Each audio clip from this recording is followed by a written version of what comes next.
देसी माल से होशा आइल तो रही अस्पताल में। लोग पूछत रहे सवाल के कहाँ जात रह कोरोना काल में। लाज के बात कैसे कोही हम असली, लाज के बात कैसे कोही हम असली असली असली। भइबा रे हम त मांस खाती फसली, भइबा रे मुँह झापे खाती फसली, भइबा रे हम त मांस खाती फसली।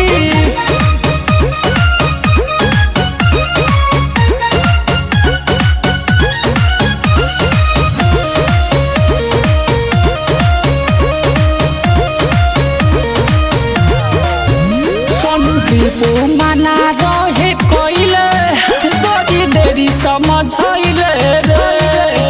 लॉकडाउन लागल सरकारी करी खाना रंगदारी रे।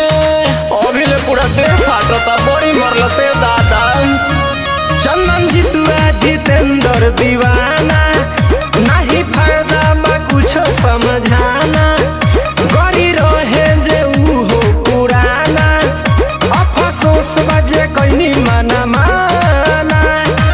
चोरी के गाड़ी रहे पेपर रहे नकली, चोरी के गाड़ी रहे पेपर रहे नकली नकली नकली। भैया रे मुँह झापे खातिर फसनी, भैया रे हम तो मास्क के खातिर फसनी, भैया रे मुँह झापे खातिर फसनी। भाई काहे कोरोना साला आवता खूबे पुलिस भी डंडा चलावता।